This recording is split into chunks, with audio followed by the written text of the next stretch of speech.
नयाँ केही प्रश्नहरू आइपुगेका छन्। प्रश्नहरू आउने धारा बगिरहेछ। प्रश्नहरू धेरै मानिसको मनमा धेरै हुन्छन्। यो प्रकृतिको बारे बुझ्न सकिने, घटनाहरूको बारे बुझ्न सकिने, यो बुझ्नको इच्छा राख्ने प्रश्नहरू धेरै हुन्छन्। जसरी एउटा बच्चा हुर्किँदै गर्दा यो संसार देखेर आश्चर्यमा परेर विभिन्न प्रश्नहरू गर्दछ, त्यस्तै त्यही ताजापन, त्यही फ्रेसनेसमा एउटा योगी सदा रहन्छ। एउटा बुद्ध त्यो फ्रेसनेसमा सदा रहन्छ। एउटा सन्यासी त्यो फ्रेसनेसमा सदा रहन्छ। त्यही अवस्था जहाँ फ्रेसनेस रहिरहन्छ, त्यो अवस्था, त्यो आश्चर्यको अवस्था। यो फ्रेसनेस कहाँबाट आयो थाहा छैन। यो जीवनको सुरुवात कहाँबाट भयो त्यो पनि थाहा छैन। यो सारा चिजको मूल जड, मूल सोर्स के हो त्यो पनि थाहा छैन। तर यो सरासर चलिरहेको, यो सरासर अथाह यो अज्ञान ठुलो विश्व ब्रह्माण्ड चलिरहेको देख्दा आश्चर्यले बोध भएर प्रश्न उठ्नु स्वाभाविक हो। प्रश्नहरूद्वारा नै उत्तरतिर लागिन्छ।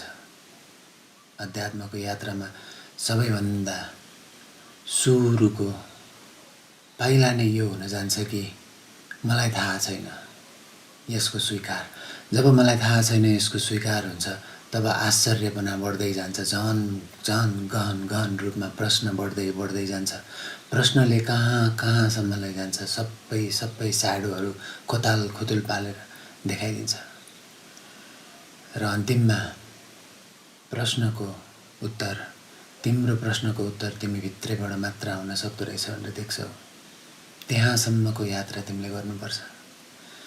त्यहाँसम्मको यात्रा स्वतः घट्दै जान्छ। तिमीले आफ्नो प्रश्नहरू छोडेनौ भने, तिमीले आफ्नो जिज्ञासाहरू छोडेनौ भने, तिमीले आफ्नो आश्चर्यपना छोडेनौ भने, तिम्रा विभिन्न शरीरका, तिम्रा विभिन्न मनका स्थितिहरूको बारेमा आश्चर्यपना राखेर हेरेनौ भने, तिमीले जीवनमा हुनुको, तिमीले मानिस हुनुको, मानव भएर जन्मिनुको ठुलो एउटा अंश गुमाउँछौ।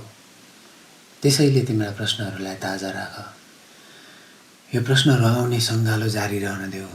कैयन प्रश्नहरू आउँछ मनमा, कैयन विचारहरू आउँछ मनमा।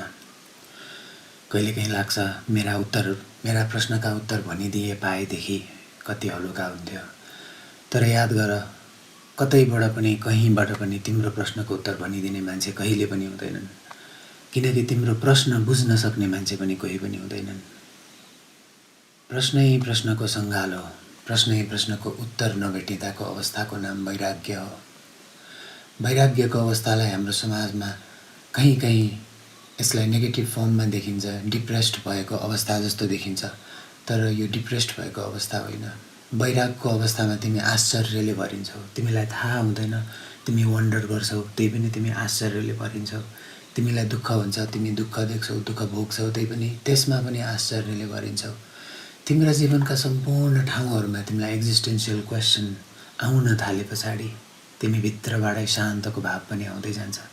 किनकि अन्ततः यी प्रश्नका उत्तर, तिम्रा करोडौँ प्रश्नका उत्तर दिन सक्ने कहीँ पनि छैन, कोही पनि छैन। गुरुहरू यस्तो उपस्थिति हो जसले तिमीलाई सङ्केत देखाइदिन सक्छ। यताबाट हेऱ्यौ भने हुन्छ कि बाबु भनिदिन सक्छ। यस्तो गर्यो भने होला कि बरु भनेर भनिदिन सक्छ। यही हो भनेर ठ्याक्कै भनिदिन कोही पनि गुरुले पनि सक्दैन। गुरुलाई सबैभन्दा माथिको स्थानमा राखिएको छ हाम्रो समाजमा। देवताहरूलाई पनि गुरुको आवश्यकता पर्छ भन्ने मान्यता छ। त्यसकारण गुरुलाई सबैभन्दा उच्चतम स्थानमा राखेर त्यहाँदेखि पनि माथिको यात्रा मानवको जीवनको यात्रा हो। र भगवान बुद्धले त भन्नु नै भयो कि तिम्रो ध्यानमा म आइपुगेँ भने मलाई मारिदेऊ। यस्तै घटना विभिन्न योगीहरूको पनि छ। मैले सुनेको रामकृष्ण भन्ने योगीको ध्यानमा चाहिँ काली आउनुहुन्थ्यो अरे। र एक दिन उहाँको गुरुले त्यो कालीलाई पनि काट्न लगाउनु भएछ। त्यस पछाडि बल्ल उहाँ बिउजिनु भएर गहिरो निन्द्राबाट। यस्ता योगीका कहानीहरू काल्पनिक भएको भए तापनि, यदि काल्पनिक थियो भने काल्पनिक भएको भए तापनि यसले मूल्य र मान्यता राख्छ। यसले वास्तवमै मानिसको जीवनमा घट्न सक्ने घटनाको आधार बोकेको हुन्छ। त्यसैले तिम्रा प्रश्नहरूलाई सुक्न नदेऊ।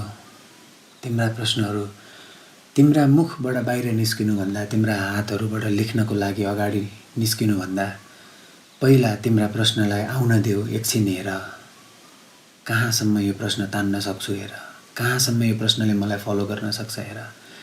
यदि तिम्रा सर्फेसियल प्रश्नहरू हुन् भने एकैछिनमा त्यो गइहाल्छ, एकैछिनमा त्यो प्रश्न नै बाँकी हुँदैन र तिमीले थाहा पाइहाल्छौ त्यसको उत्तर। यस्तै केही व्यवस्था घटिजान्छ र तिमीले सोध्नुपर्नेको महत्त्व नै हुँदैन, आफै सल्भ भएर जान्छ। यस्तै तिमीलाई लागेका गहन गहन प्रश्न, तिमीले एकदम धेरै अघिदेखि राखेको, तिम्रो मनमा राखेको, बुझ्न मन लागेको प्रश्नहरू तिमीले राख्यौ भने पनि कसैले देखाइदिन सक्ने भनेको सङ्केत मात्रै हो। त्यो सङ्केतमा तिमी हिँड्न सक्छौ, त्यो सङ्केतमा तिमी नहिँड्न सक्छौ। तिमीबाट पूर्ण तिम्रो जीवनको जिम्मेवारी तिमीबाट नै हुन्छ, यसको अरू केही उपाय छैन। त्यसैले तिमी आफ्नो जीवनलाई निहाल्दा तिम्रा प्रश्नहरूलाई पनि निहाल। तिमी बस्दा म बसेँ भनेर निहालेको जस्तै तिमीमा आएको प्रश्न ममा यो प्रश्न आयो भनेर पनि निहाल। र तिमी प्रश्नको सङ्गालो बोक्दै बोक्दै बोक्दै बोक्दै एक दिन यस्तो अवस्थामा पुग्छौ, तिम्रो परम प्रश्न तिमीसँग आइपुग्छ, म को हुँ। यहाँसम्म तिमीलाई कुनै प्रश्नले लगेन भने ती प्रश्न व्यर्थ छन्। ती प्रश्नहरू नआउनुको अर्थ तिमी तिम्रो जीवन आनन्दले बाँच्न सक्छौ। तिमीले तिम्रा प्रोजेक्टहरू, तिम्रा इच्छाहरू, तिमीले रोजेको जीवन मजाले बाँच्न सक्छौ। तर तिमीलाई गहिरोमा स्वयंको ज्ञान हुन सक्ने चान्सेस कम हुन्छ। तिमी जाग्न सक्ने, तिमीले यो सृष्टिलाई पूर्ण जन्म पाएर निहाल्न सक्ने अवस्थै फरक हुन्छ। र यो अवस्था त्यसैले कोही मानिसले मात्र पाउँछन्, किनकि दोस्रो पाइला सबैले लिँदैनन्। जोसँग गहिरोमा प्रश्नहरू छन् तिनले मात्रै दोस्रो पाइला उचाल्छन् जीवनमा, तिनले मात्रै स्याडो वर्क सुरु गर्छन्। जसलाई गहिरोमा आफ्नो यहाँ हुनुको आश्चर्यताको बोध छ, उसले मात्रै प्रश्न सुरु गर्छ। र प्रश्न सुरु गर्नु भनेको पहिलो पाइला हो। पहिलो पाइलाबाट नै यात्रा सुरु हुन्छ र तिमी प्रत्येक पाइला पहिलो पाइला नै चालिरहेको हुन्छौ। तिमीले कुनै प्रश्न सोध्नु एउटा पाइला थियो, त्यस पछाडि लङ रनमा तिमीले त्यसको अनुभवहरू, तिमीले त्यसको कथाहरू, तिमीले त्यसको भोगाइहरूबाट विभिन्न कुरा जानिसकेका हुन्छौ र त्यो जानिसक्दा पनि तिम्रो पाइला प्रथम पाइला नै हुन्छ। यसैले तिम्रो मले तिम्रो जीवनलाई सदैव पहिलो पाइलामा नै अनुभव गर्न सक्ने भएर त्यो बाहेक अरू कतै जान नसक्ने भएको कारणले गर्दा ध्यानमा यहाँ आइपुग्न भनिएको हो, यो पहिलो पाइलामा आइपुग्न भनिएको हो। समयले पनि अर्थ राख्दैन भनिएको, किनकि प्रत्येक पाइला तिमी पहिलो पाइला नै चाल्दैछौ। प्रत्येक प्रश्न तिम्रो पहिलो प्रश्न नै हुँदैछ। प्रत्येक दिन तिमी पहिलो दिन नै बाँच्दैछौ। यसै गरी प्रत्येक विचार तिम्रो पहिलो विचार हो। यदि आज तिमीले मलाई कुनै प्रश्न सोध्दैछौ भने त्यो प्रश्न हिजो पनि कतै कता कहाँबाट सोध्न खोजिएको थियो होला। त्यो प्रश्न भोलि पनि आइपुग्ला, मेरा उत्तरले मात्र नहोलान्। तिमीले अरू पनि पढ्लाऊ, अरू कताबाट सुन्लाऊ, कहाँबाट तिम्रो कानमा आइपुग्ला र प्रत्येक ठाउँबाट यी उत्तरहरू तिम्रो कानमा आइपुगिसके पछाडि कुनै दिन तिमीलाई झल्को लाग्छ, कुनै दिन तिमीलाई केही घटनामा तिमी परेर तिमी कुनै गीत सुन्दा होस्, झट्ट तिमीले न्युज आर्टिकल देख्दा होस्, तिम्रा विभिन्न जीवनका विभिन्न आयामहरूमा तिम्रो मोबाइलमा स्क्रल गर्दा कुनै कसैले पोस्ट राखिदिएको देख्दा होस्, तिम्रो सबकन्सियसले त्यसलाई क्याच गरिहाल्छ। तिमीलाई ओहो यो अवस्थामा यो चिज मलाई किन आइपुग्यो भनेको जस्तो अवस्थाहरू सृजना हुन थाल्छ, किनकि तिम्रा सबकन्सियसले अब तिमीसँग कुरा गर्न थाल्छन्। तिम्रो सबकन्सियससँग, तिम्रो इन्नर गुरुसँग तिम्रो कुरा हुन थाल्छ। यो कन्भर्सेसन विथ बिलभेड हो। यो कन्भर्सेसनमा तिमीले तिम्रो आफ्नो मनमा कुनै प्रश्नहरू घुमाइरहन्छौ र कसैले भनेको उत्तर तिमीलाई ओहो हो रहेछ भनेको जस्तो लाग्छ, जसङ्ग भए जस्तो लाग्छ, हो त है सरल छ भए जस्तो लाग्छ। यी उत्तरहरू तिमी आफूमा भेट्दैनौ, किनभने तिमीले गहिरोसँग निहाल्ने प्रयास बल्ल सुरु गर्दैछौ। तिम्रो प्याटर्न्सहरू तिमीलाई बल्ल थाहा हुँदैछन्। तिमीले तिमीभित्र आँखा खोलेर बल्ल हेर्न सुरु गर्दैछौ। त्यसैले तिमीले अहिले उत्तर देखिहाल्यौ भने पनि तिमीले बिलिभ गर्न सक्दैनौ, तिमीले पत्याउँदैनौ, होइन होला भन्छौ। तिमीले कुनै कुराको प्याटर्न 1000 चोटि देखिसकेपछि मात्र विश्वास गर्छौ। तिम्रो मनको प्रकृति नै यस्तै छ। हिजोको सत्सङ्गमा मनको प्रकृतिको बारे कुरा गरेको थिएँ।